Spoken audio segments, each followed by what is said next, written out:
everyone, hope you're well. I'm here today to film an update. I know you haven't seen my face on here in a while. I have 6 days to go until we get married. We, just to preface, have actually had our registry wedding already in London, and technically speaking, legally we are already married, but we are having our symbolic wedding in 6 days time in Italy. And I just feel like, I know I'm not on here as much anymore, but this was something that I wanted to document just because it's also such nice memories. I do have some notes on my phone. How fitting is my case. I think really when I watch these as well, the first thing that I want to know is like, how is the bride feeling? And being completely honest with you, I am lucky, and I'm gonna sort of give backgrounds on this.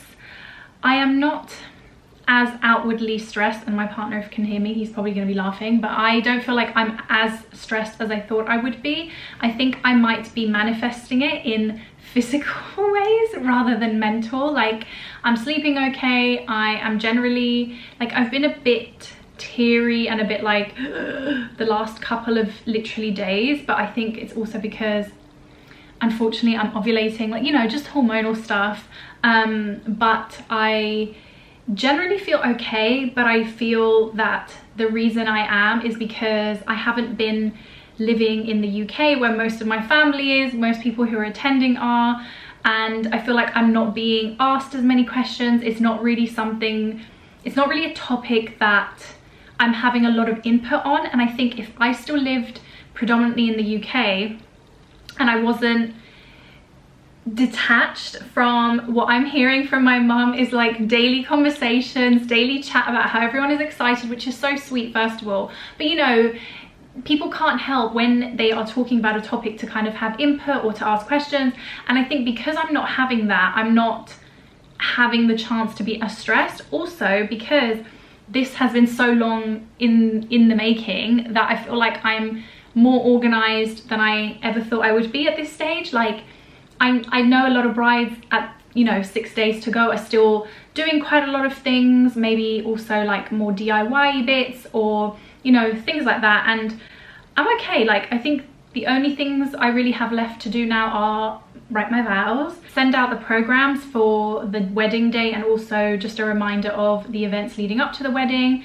And I believe that's kind of it. Also finish packing. I already know in the back of my mind that as soon as my foot places itself onto Italian soil is when the panic is probably going to set in, and I'm going to go into freak overdrive, and that's when it's all going to go. And just like the people pleasing aspect of me probably is going to really need to be honed in on and relaxed, essentially. I have to mention this as sort of an update in this video, but I actually had a hen, which is crazy. I was not expecting to have a hen. Giving you guys a backstory, I've been living between Portugal and the UK, and to be honest, I wasn't expecting anything. Lots of you guys know just from watching me, I don't have a mass of friends and things like that in the UK, but I've really tried being here to make friendships, and I've really given a lot of time to that, and I've met some really amazing girls and people. And they were sneaky enough to surprise me 1 weekend ago with a hen party, although none of them were actually attending the wedding, which is crazy because you don't expect that of people who, you know, they're not even part of the wedding party, but they just made me feel so special. I just still cannot believe that they did that for me. So we went to a winery here just on the outskirts of Lisbon, and we drank wine, we had a picnic, listened to music, had fun hen party dessert paraphernalia, and took loads of pictures. And then we went out to a restaurant and had some drinks later in the evening after they surprised me also with some fun hen party games and questions and fun stuff that they got my husband or partner involved with, which was really sweet. Can you believe it? Your girl is like finally able to say the word husband. And yeah, it was just amazing. And girls, I don't know if you watch this, but if you are, I still am speechless as to how special they made me feel. And to have that from people who have known me such a short amount of time is just, it's still, for me, it's like incomprehensible. Like, I literally had a smile on my face for like the whole weekend because of it. Still do. So that's that. Also, packing, I think I mentioned it in our start of this.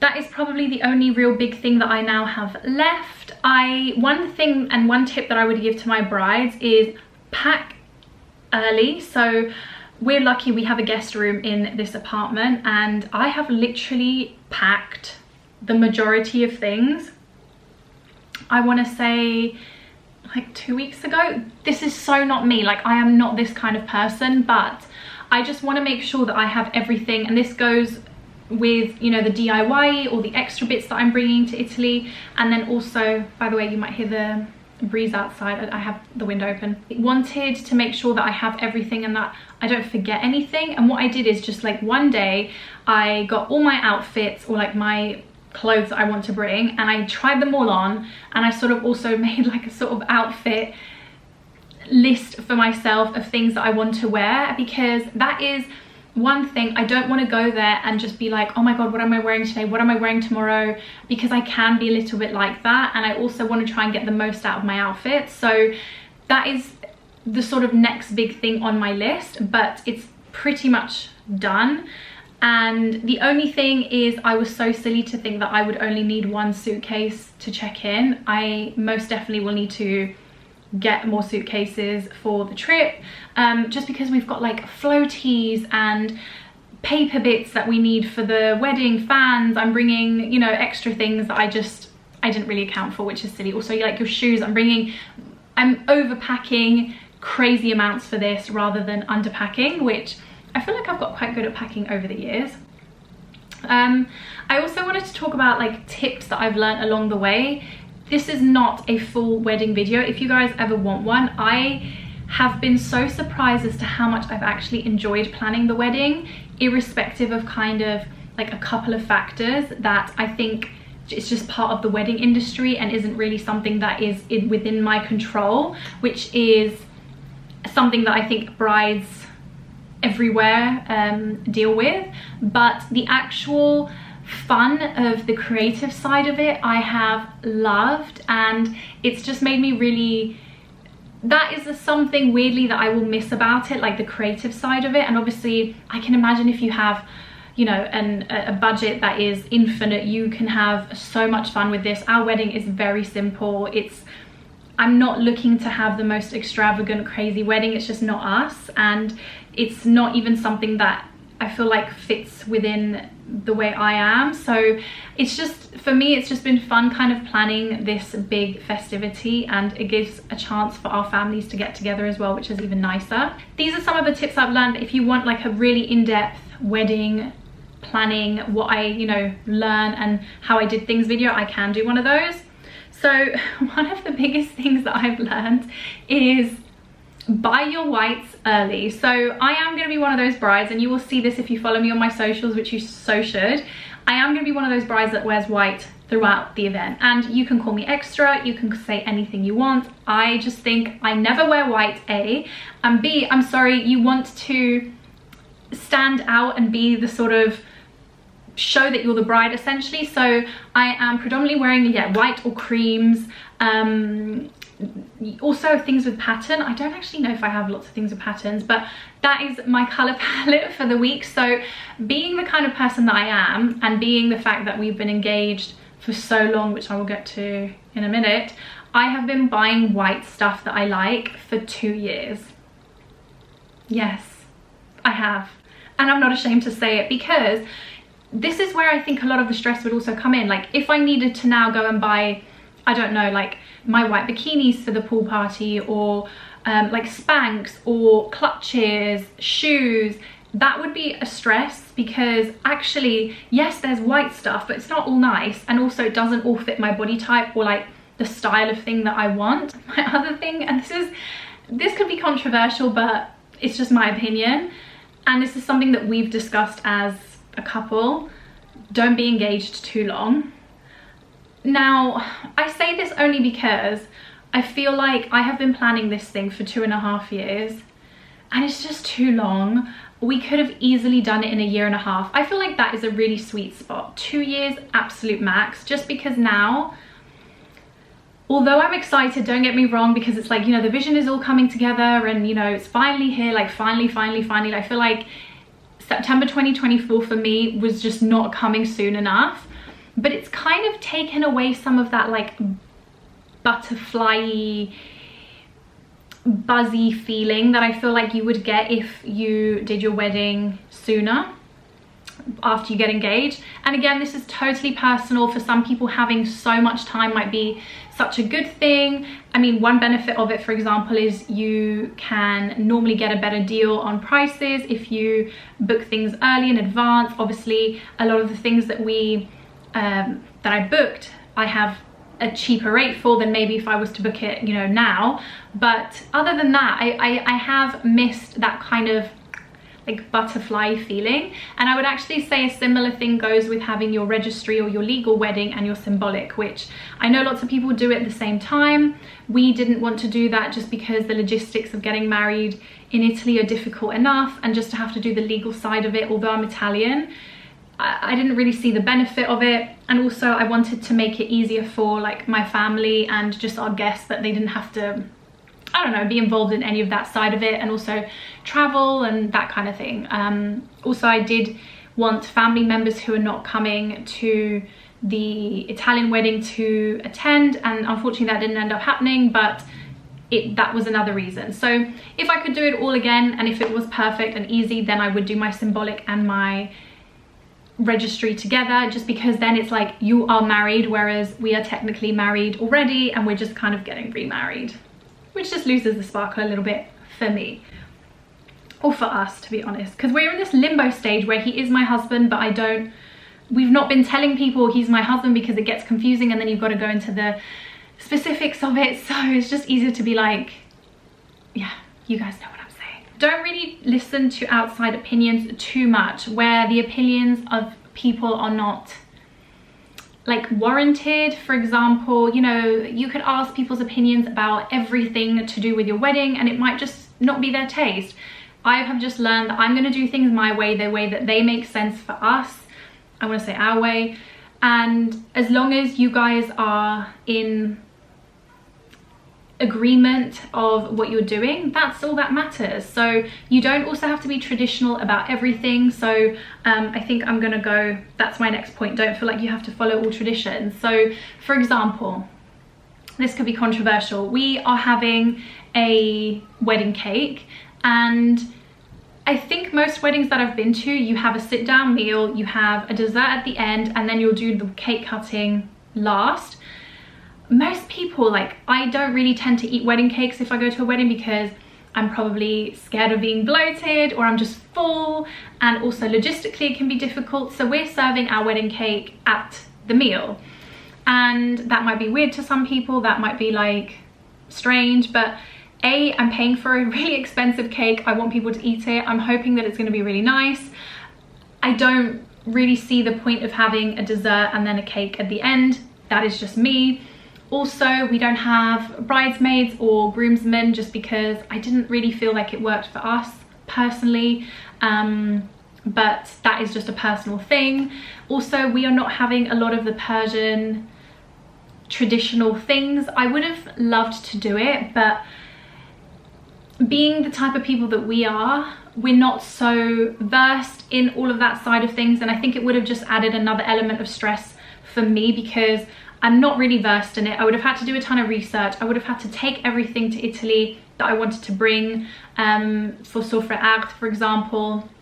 And also with our venue, it just wouldn't have worked with the ceremony because we've got quite a tight space. So it's just about finding what works, and it doesn't always have to be so regimented and traditional. Especially, I feel like if you're a couple who, being completely candid, we are doing this all ourselves. I'm not going to lie and say that I haven't been more thoughtful when I go to spend on certain things for this wedding, and I just think that's just being responsible. Could we have technically spent more? Yes, but we just don't want to. So that is also a really big thing, is doing things that makes you both feel comfortable with the way that you're planning a wedding.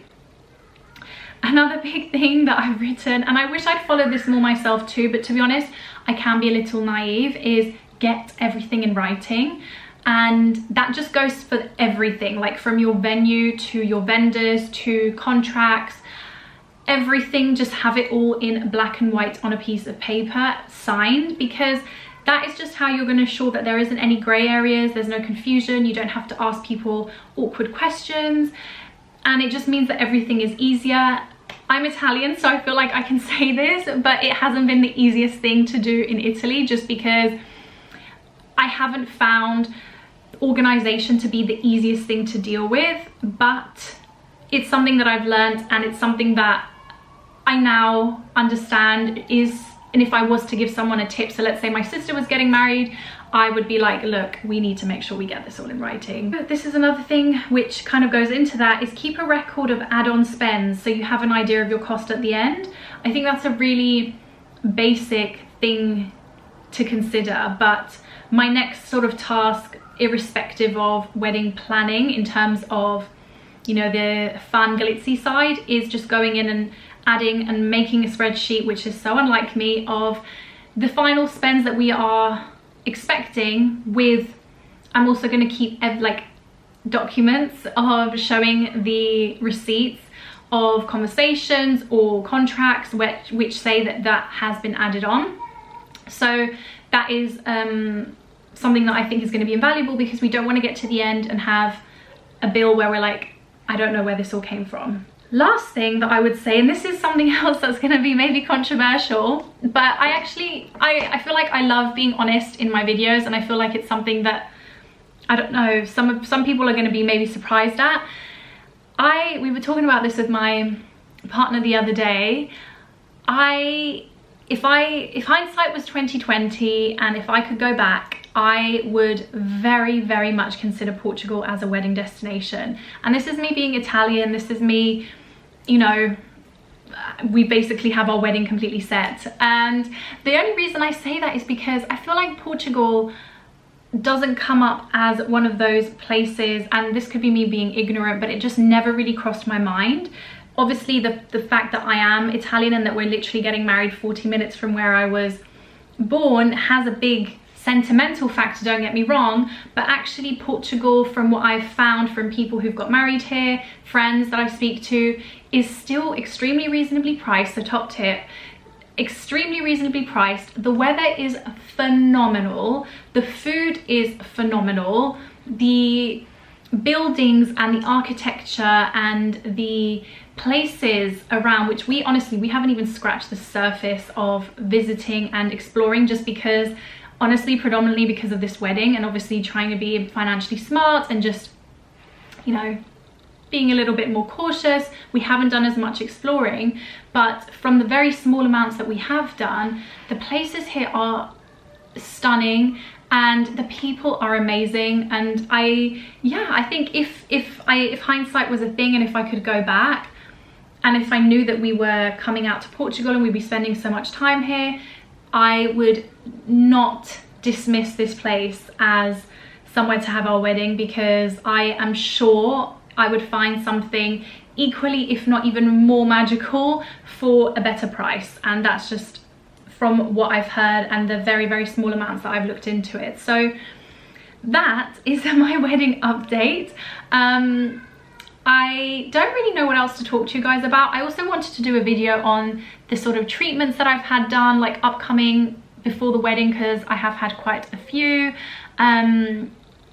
I really wish I could have squeezed in another Botox, but that's not gonna happen. But yeah, I'm so happy to see you guys. I don't know what else you'd want me to talk about, but just let me know, and I will see you all very soon. I don't know whether I'll come on and make another video like this on YouTube, but if you want to keep up more with what's going on with the wedding, all of that kind of jazz, then follow me on Instagram and TikTok. I will leave details on the screen.